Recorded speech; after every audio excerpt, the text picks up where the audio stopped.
93 KFAN. Here's Alec Lewis, athletic.com, at Alec_Lewis via X. And this will be our Steve's Appliances Marathon.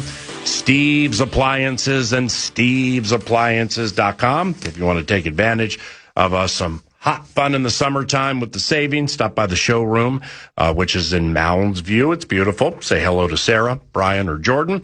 But start at the website, Steve'sAppliances.com. Please mention 9 to noon or mention Alec Lewis, and they're going to give you the guaranteed low price in the first place, but who knows? Maybe that'll help a little more. Steve's Appliances, Steve'sAppliances.com. What do you mean by that? How was practice? I had to miss due to race calling duties. How was practice yesterday? Because Wednesday, when we both were there, I thought it was a little slow, but it was slow by design. I was told into yesterday's practice, things are going to be twice as fast, and that's by design. And then I think it's going to back off a little bit today, speed up a little bit tomorrow, then they get Sunday off. What'd you think? Yeah, I thought yesterday, I don't know if my microphone's on. It doesn't really feel like it, but I might be. Okay, well, that's good. Oh, what's up, Rob? I just want to make sure the people listening. Were you 0.20 at the Stapleton show last night? I mean, I don't know if that picture you sent me from the grassy berm when I was about to call the penultimate, the 8th race at Canterbury, and I sent you a picture from the booth right when Stapleton was starting. I mean, you look like you were having a good old time at 9 o'clock. Yeah, I mean, 2 days into this quarterback competition, needed to blow off some steam probably. But no, I'd say the practice was definitely more high-paced probably than the first practice. I thought it's really interesting how they're divvying the reps. Like, you've got, at times, Kyler Murray with the ones against the twos defense. Then 3 snaps later, it's the ones versus ones. Then Kyler's in with the JJ's in with the twos offense against the ones. So there's a lot of moving, shuffling, shaking, and there was a lot of, I would say, just attentiveness to the teamwork yesterday. There was a lot of 11 on 11 stuff. So it was fun to watch, certainly.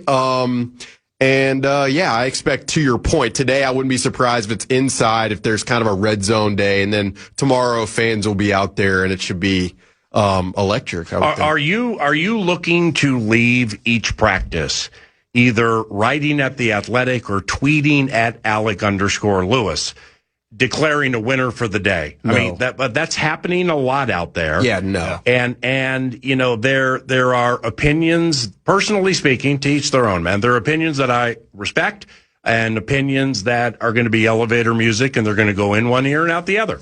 So it's starting to percolate and bubble a little bit that, well, McCarthy is running away from him. And then they'll state some things from Wednesday when I was there, and I'm like, okay, well, if you hit 5 passes in a row and the yards per, if we really want to get in the weeds here at training camp, 11 on 11 with no pads, I can do that. The yards per attempt probably was 5.9, which is super low.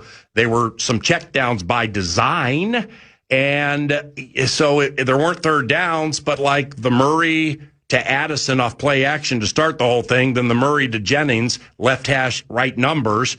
Those are 2 of the best passes I've seen in training camp. So it's quantifying the difficult nature of what's transpired, which defense are they facing, and like what's the situation.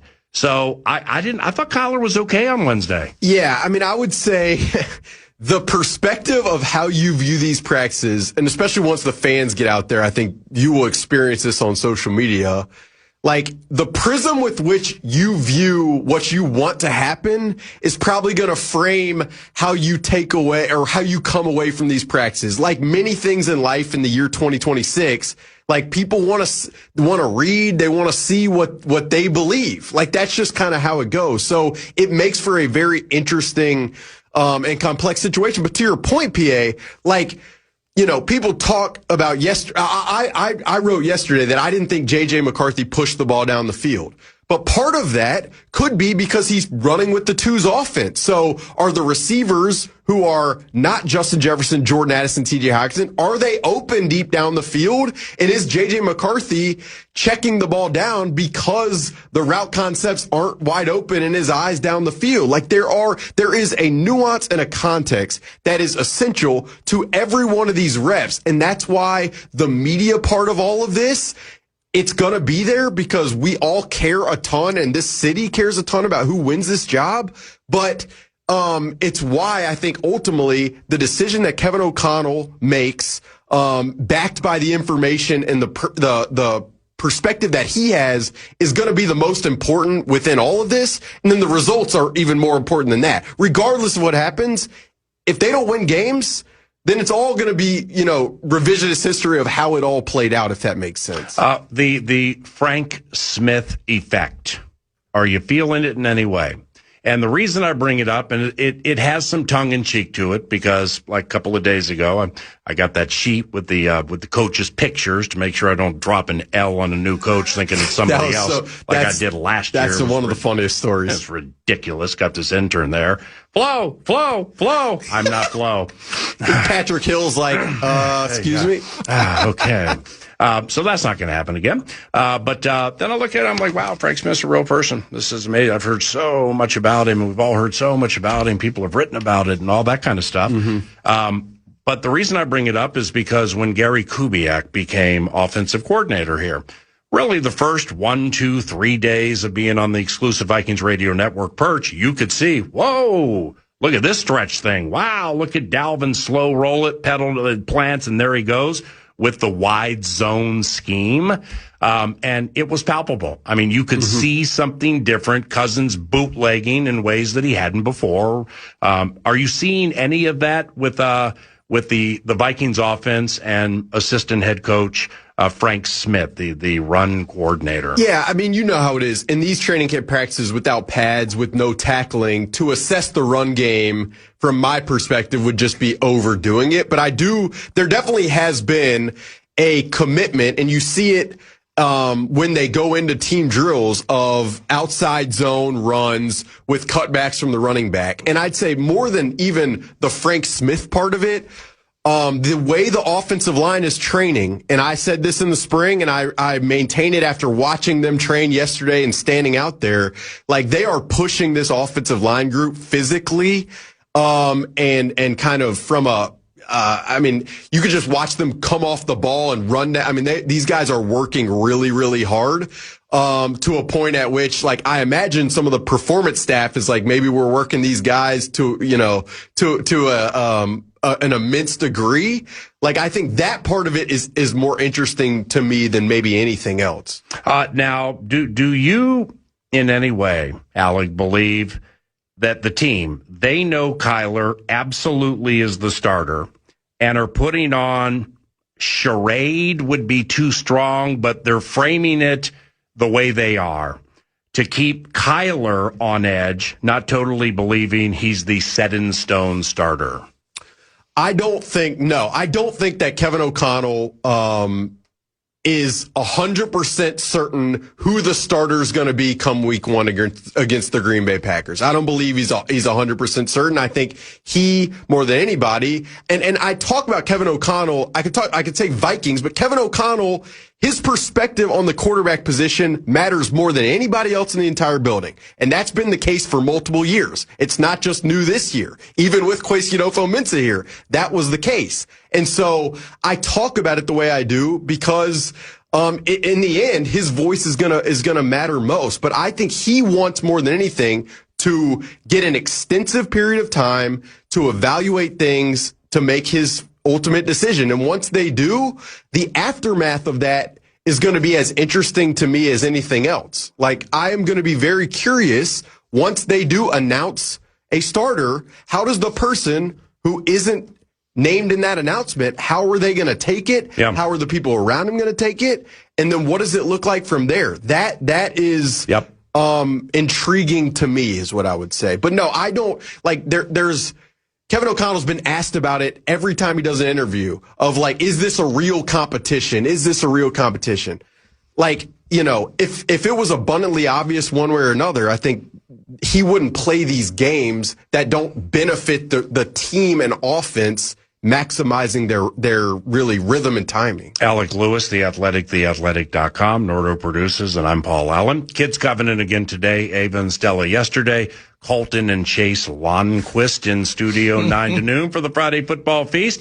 So here's the deal in the Kids Covenant. If you guys have a question about the Vikings for Alec, all you got to do is just put your hand up. Let me know that you want to jump in, and we will put you on the microphone at any time. Okay, Colton? Okay, Chase? Okay, Chase? Okay, Colton? Go ahead, Nardo.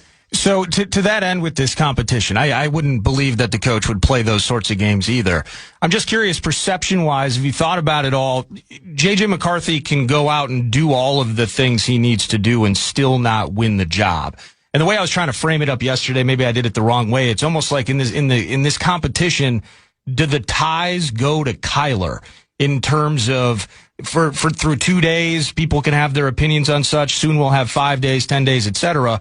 Kind of the idea that JJ, regardless of it being a real competition, does have it kind of stacked up against him to the degree where showing out has to be maybe a little bit beyond normality. There's no question. I mean, that's why when the Vikings first signed Kyler, regardless of what fans listening to this wanted, like that's why I personally talked about how Kyler was the overwhelming favorite to win the starting job. And that's because he started 7 seasons in his career. It's because he's made 2 Pro Bowls. He's thrown for 3,500 yards, I believe, 4 different seasons.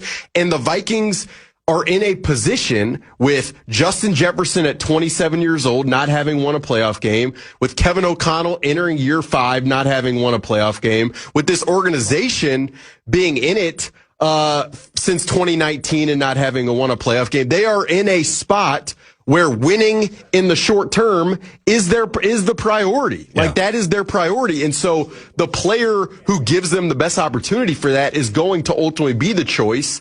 And unless J.J. McCarthy has made a drastic developmental arc, it's hard to believe that the best player who gives them the best chance, the player who gives them the best chance isn't the guy who's done it in the NFL at a higher level for a longer time. Yeah, and part of that, too, you think about, so just before the OTAs ended or mandatory minicamp, you hear Kyler talking about splitting reps, and maybe that quote was kind of taken out of context, or there's just more breadth to the total answer. Doesn't really matter here, but splitting those reps, if you're a guy in Kyler that needs to learn the playbook, right? Advantage McCarthy, been here in the system. Kyler needs to learn it from scratch effectively.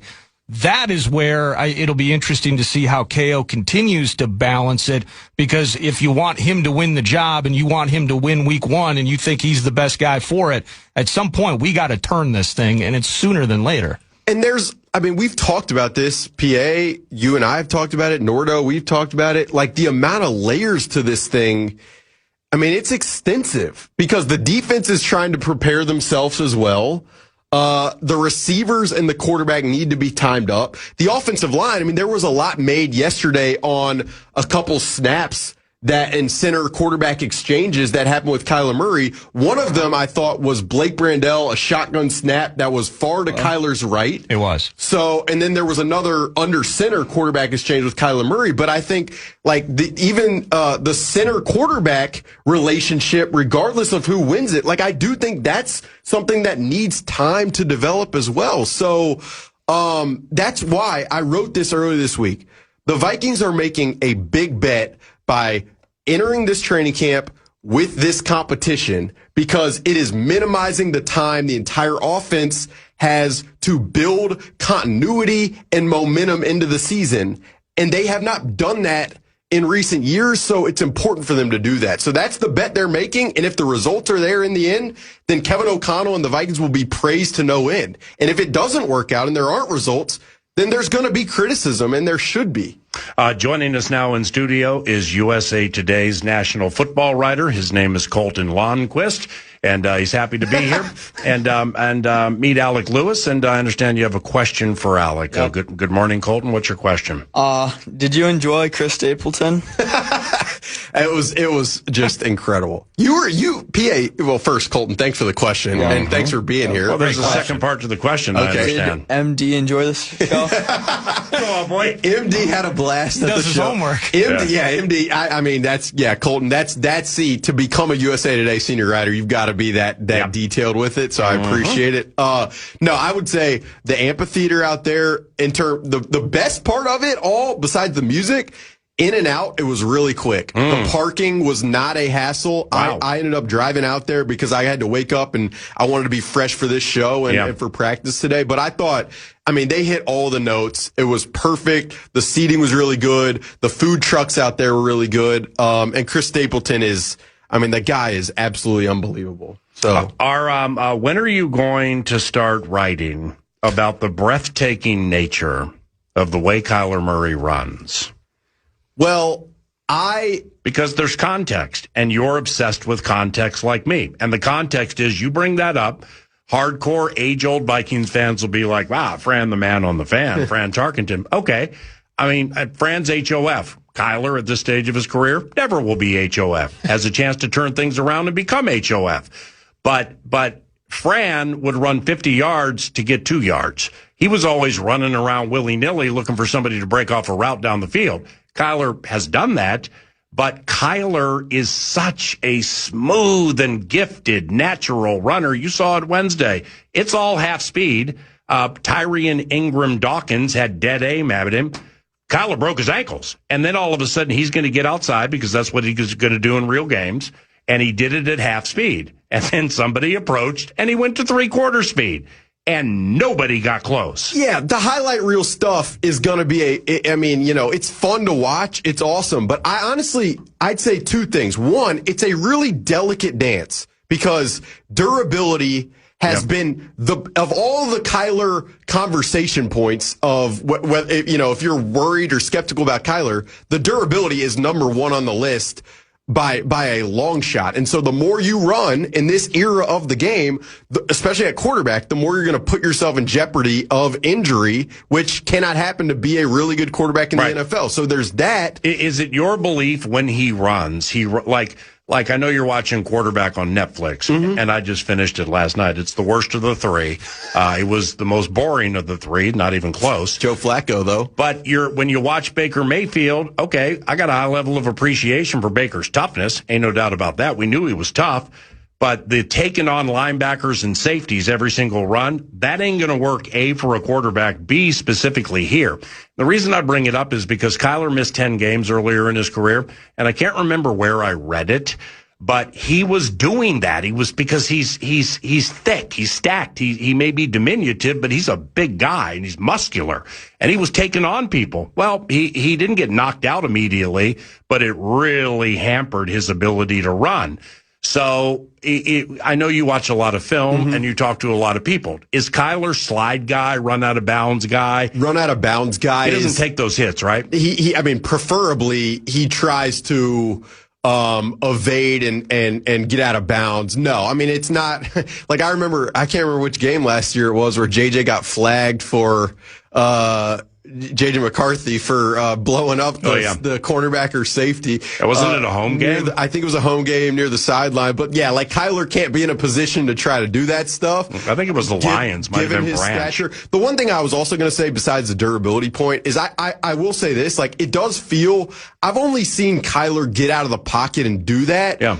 Probably once thus far. There was a play yesterday where he got moved off his initial spot, slid up, and then threw the ball over the middle to Jordan Addison. It was a low throw. I don't know if it ultimately was caught, but I give him credit thus far, at least, for seeming and looking like he is committed to wanting to play from the pocket. Yeah. And for him to have as much success as he wants, for Kevin O'Connell to have as much success as he wants this offense to have, Kyler playing from the pocket is more important than the highlight reel stuff that can show up in the natural flow of a game. That very first play on the first day of training camp, that's the A topic, if this is to work. It's under center, okay, play action from under center, turned his back on the second defense, looked right, swung it back left, the swivel, and there's Addison with a hard cut. That was a regular season play. So that right there, that's what you're talking about. I think that has to be the A topic, and the designed runs or the off the cuff, off schedule runs are secondary. But I would also say this, there's been a lot of snaps there were yesterday where Kyler was in the gun, and there were some different looks from the gun that I can remember seeing in Kevin O'Connell's time here. And so while, yes, I do think in certain instances, Kyler is going to have to play under center in a way that Kevin O'Connell would prefer.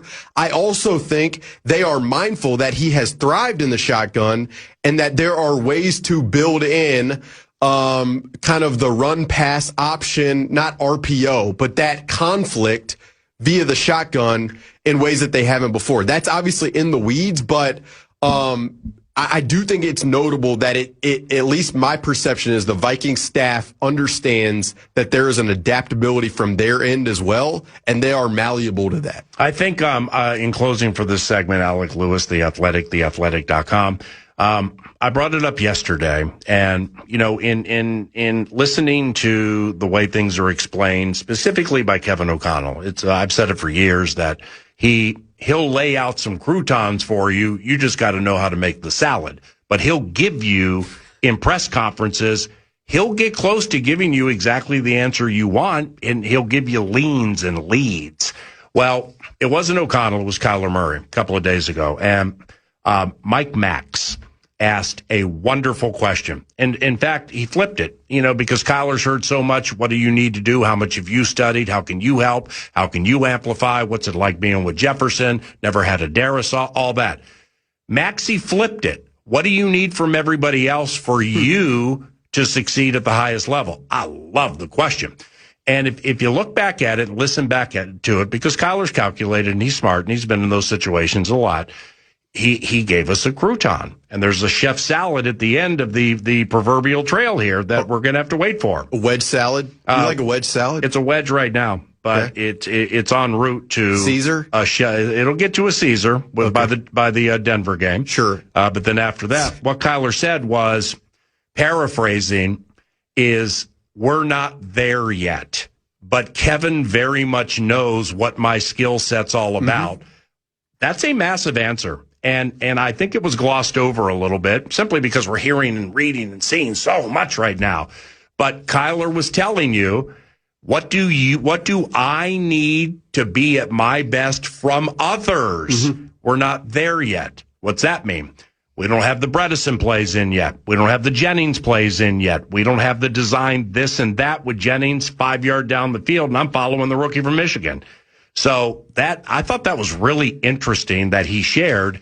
We're not to that stage yet, but Kevin very much knows what my skill set's all about. Yeah, I love that answer. You're man. right. And there's a schematic part of it. What do I need? Whether it's shot more in the gun, whether it's more shotgun run, all that stuff. But I do think there's also what Kyler needs from a day-to-day regimented, hold him accountable perspective. Big And time. that was part of the reason. Like I'd say, I wrote earlier this week a story talking to a bunch of people who spent time with Kyler in Arizona. Yep. And that's former coaches. That's How is Bruce Arians?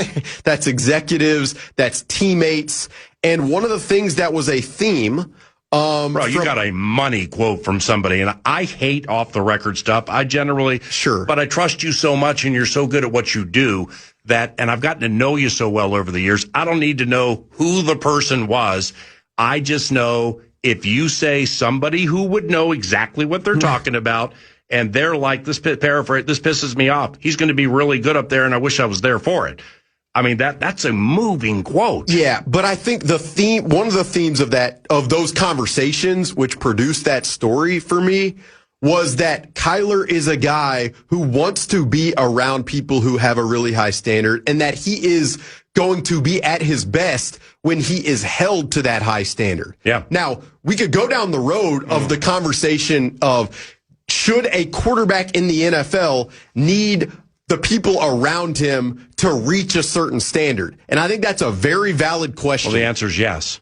I mean, for most, Brady, no. Right. So I think that conversation is as interesting to me as anything else. But that's why when you talk just there about that question that Mike Max asked, he asked it in more of like a schematic. But I do think the layer of off the field in the quarterback meeting room, what are the questions like? What do you need to be looking at? What do you need to be asking? Where do your eyes need to be? All of that stuff and those conversations is as important for Kyler as even the adaptation to shotgun and motion and all of that stuff. Despite being 2.0 in Shakopee last night, he's playing very fast, kids. He's Alec Lewis at Alec_Lewis. I drove, so via the tweet machine. And you can read his stories at The Athletic and theathletic.com. Another segment with Alec around the corner, but first. The Fan and BigDeck.com want to give you a shot at some bonus bucks with the National Cash Contest. This hour's keyword is preset. The keyword is preset. You can enter that for your chance to win right now at KFAN.com.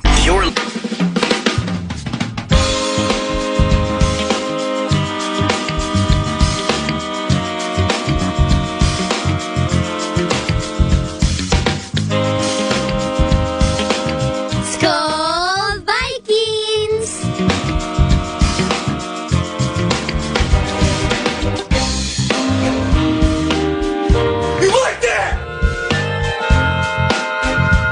The Vikings.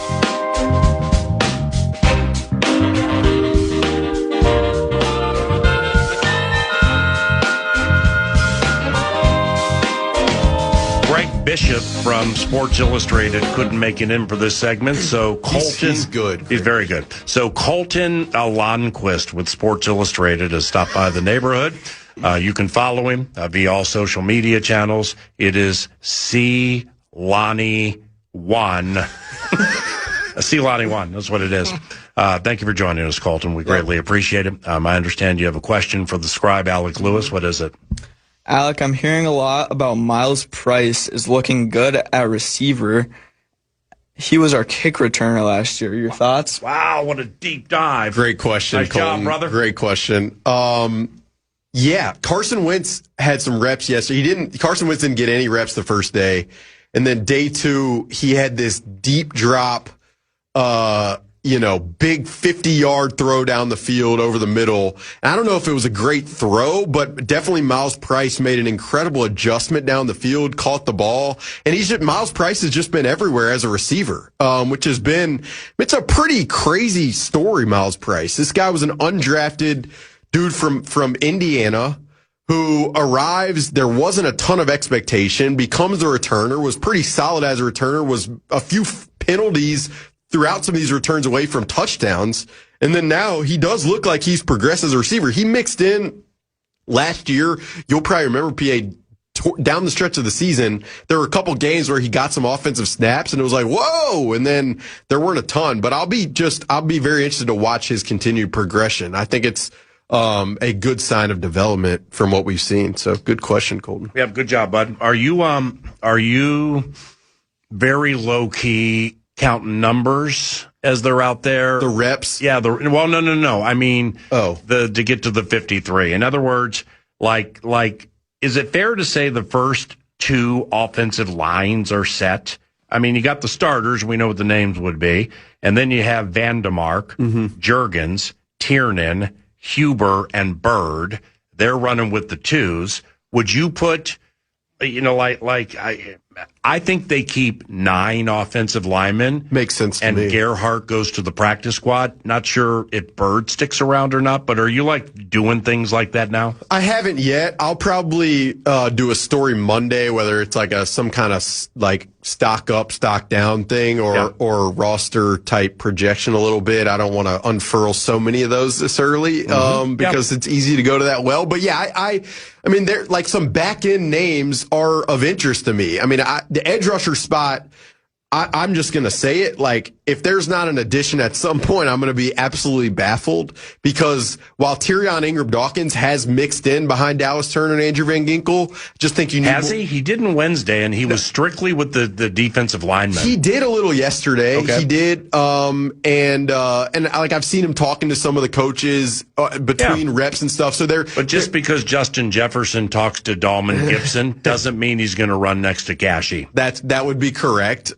Just because Thad Bogardus talks to, Jamal Adams doesn't, indicate anything. But I would say, I've thought about the safety room and the numbers in the safety room. Like I wrote about that for today. I wrote about Harrison Smith. I wrote about the communication void that not having him presents. I wrote about some of the younger guys in that safety room. Then correct me if I'm wrong here. The way that story was crafted today, with the quotes you used, it made it look to me from afar, because I haven't asked anybody about it. Maybe today I will after practice. It made it like with Flores and the way he was talking about the love for the man. He knows what I'm talking about.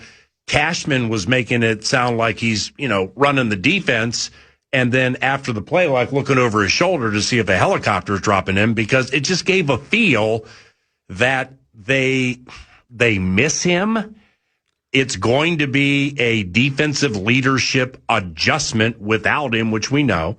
But that he's earned the right, Harrison Smith, at 37 to delay whatever being delayed, if anything, but kind of like they really want him back. I just got that feel today from your story. Yeah, I mean, my impression is that they really do want him back because, this was the story. One of the elements of this Vikings defense that has made it so good that we never talk about is that they don't miss signals, they don't blow coverages, and they do a lot of pre-snap hullabaloo. Yeah. And it doesn't ever affect them negatively. And the position switching on the fly, which you wrote about, which was beautiful. And to do that effectively without blowing coverages and missing assignments, you have to be on the same page.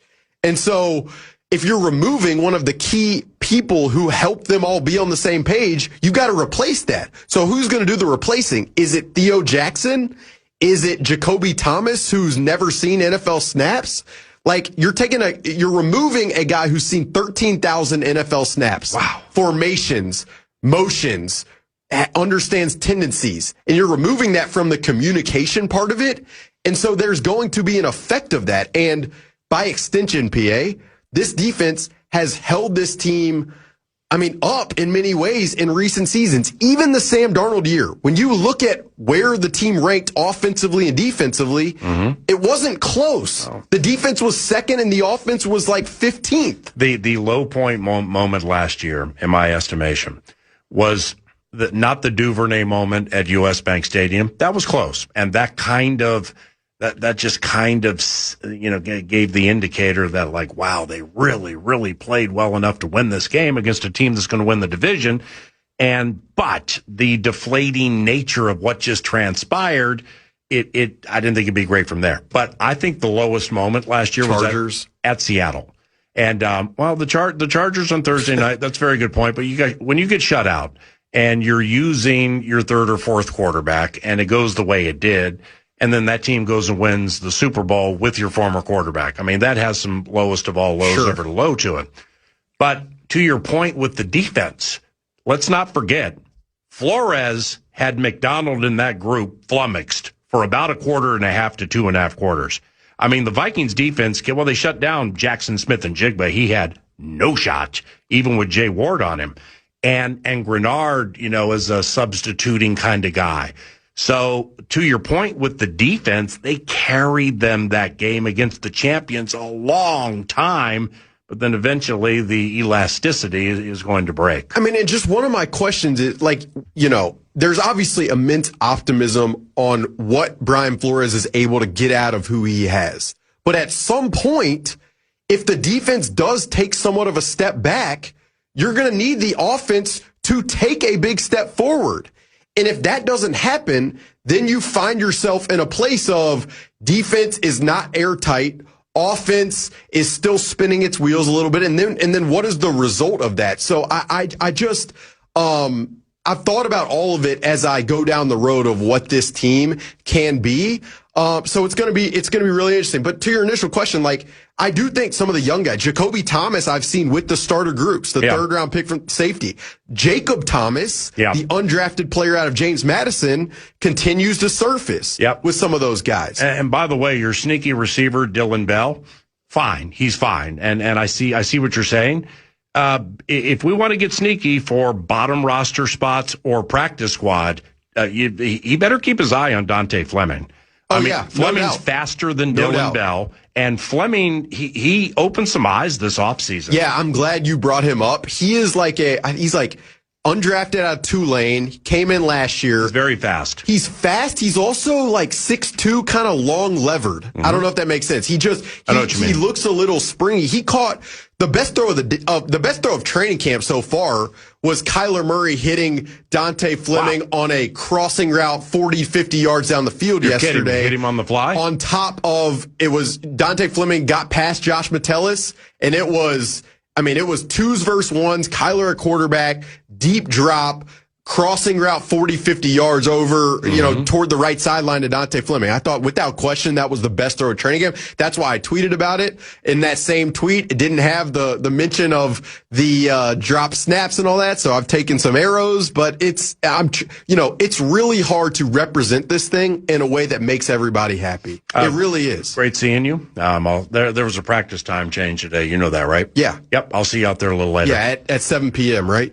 No, 8:30 is the walkthrough, 10 o'clock, 10 p.m. for the practice. Good questions, Colton, Chase. Thank you guys for being in here. Good job, everybody. Fun. You're welcome to stay, kids. Alec Lewis, The Athletic, theathletic.com, at Alec_Lewis via X. News du Nords around the corner. Then Tanner Morgan, former quarterback for the Golden Gophers football team. He'll be in studio about 15 minutes from now. Mix the chat up a little bit on 9 to noon.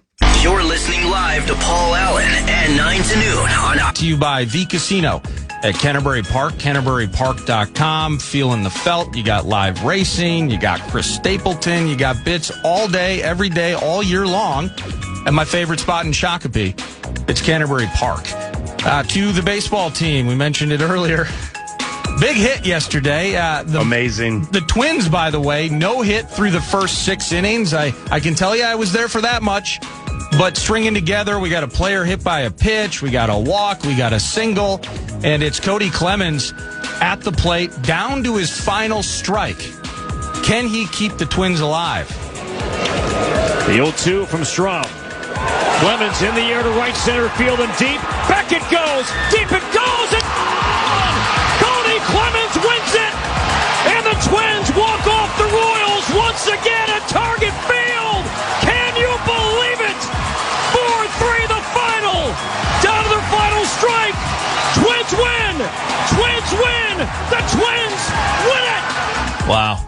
Nice call by Provis there. Indeed. And as part of that, I mentioned it earlier as well, the Twins over the course of this 3-game series, it was Royce Lewis with the walk-off 2 games ago. Then they lose the middle game. And yesterday, despite being behind for 24 of the 27 hours in this series, the Twins freaking take 2 of 3 from the Royals. And was I there for that walk-off? No, I was not. I was stuck in a traffic jam that you wouldn't believe. Well, you had a daughter with a perpetual nosebleed. Getting out of, I don't know how you do it if you're working downtown right now, trying to get out onto 394, it's quite an adventure. But this isn't a traffic report. You handled it calmly, right? Yeah, of course. Well, kids were in the car, so I had to. But to that end, I wonder... I wish I could be inside the front offices of baseball teams who are sitting in that should we buy, should we sell, should we take a swing, should we not? The reliever for whom they traded used to be really good. Well, and that's what I'm trying to figure out because I think some are connecting it to that. Twins win 2 out of 3 against the Royals. Had they been swept, would you have not made the move for A.J. Minter, who was formerly of the Mets, and now he's with the Minnesota Twins?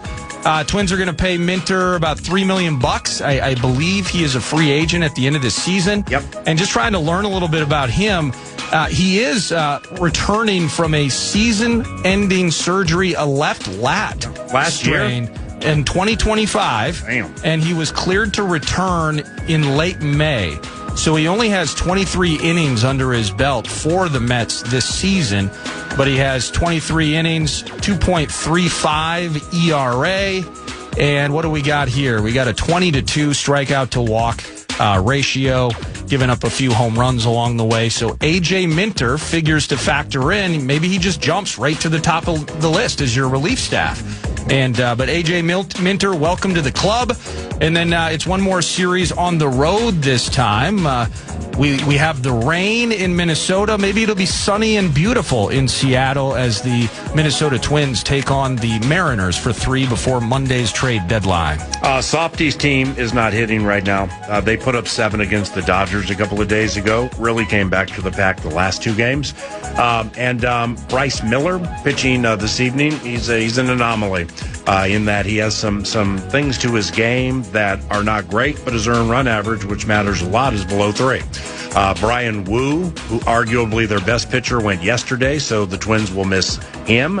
But finding ways to scratch and survive and win games and continue to stay a factor in 115, 110 games into the season, whatever it is, to be able to say the Minnesota Twins can win their division.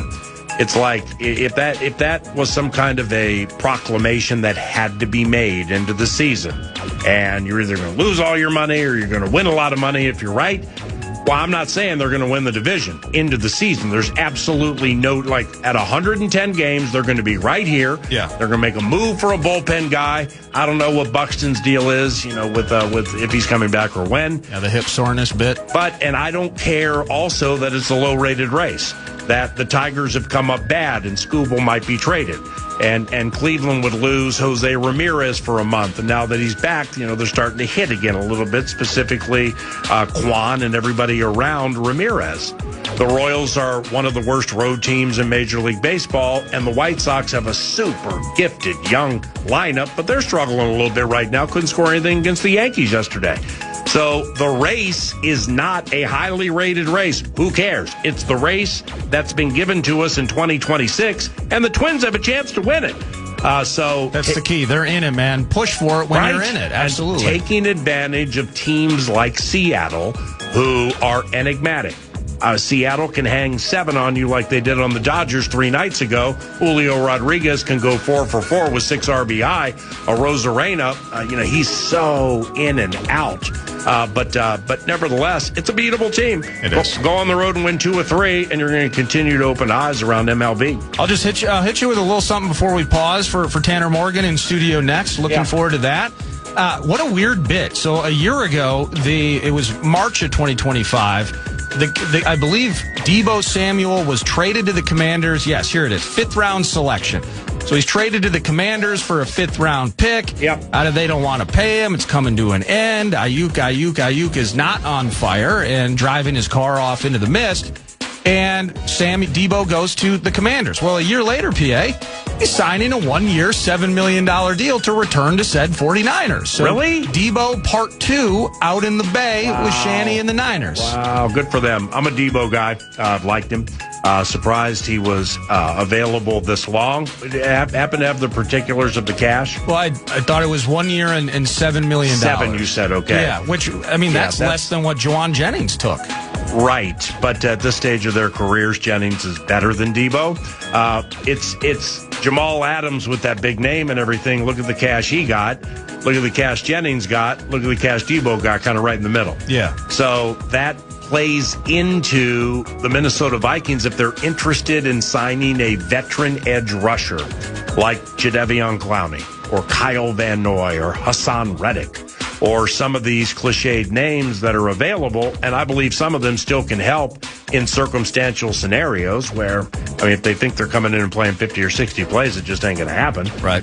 Maybe that's a problem, too. I think you brought that up yesterday. But how would a Von Miller or somebody, let's just use that name, how would Von come in thinking, I've got one more in me, and he's getting 30 reps a game? But the cash is the key here. Is what would the 1 year look like compared to what like Adams just got, what Jennings got, and that's why players like Deebo and these big names, that's why they're still out there, because they have earned the opportunity to sit back and hand pick whatever situation they want. They also have earned the opportunity to miss some of training camp. Now, when you get up there around 36, 37, 38 years of age, and a lot of these players pump in this scenario $250,000 up to $750,000 into their diets, their training, and how they're being physically raised when they're not at a facility. Yeah. So they don't come in and have muscular injuries, which generally happen to old people when they're not completely in shape and they got to go hard all of a sudden. It's like me mowing the lawn. I know that too well. So that's all what's happening right now, but names and hats are going to start dropping here sooner or later. Yes. And you're going to be like, well, I wanted that guy, there he goes. I wanted that guy, there he goes. And now the lack of drama with Brian O'Neill signing that deal. Right. Little cap space, a little walking around money for free agency. Great point. Because I don't know how much training camp they have to see to determine here's what we need. Right. And who it is. And now Nolan Teasley, his opinion, we don't have past performances on Teasley. So until you get past performances on the type of player he likes, the Jamal Adams move, it has high-ish or goodish reward to it with not really that much risk. But like Teasley knows him and knows what he can do when he's completely healthy, so Teasley's going to sign off on that. I mean, it blew everybody away that Jamal Adams is practicing with the Minnesota Vikings wearing 54 as an inside linebacker who might be a floater in the Flores 3-3 whatever with floaters. So there's so much developing right now. So much developing. But I'm glad Debo went back to San Francisco. That's where he belongs. And that's News to Nord brought to you by The Casino at Canterbury Park. CanterburyPark.com for all the details. We're going to mix in some Golden Gophers football and much more with Tanner Morgan, who's going to join 9 to noon in studio around the corner at FM 100.3 KFAN.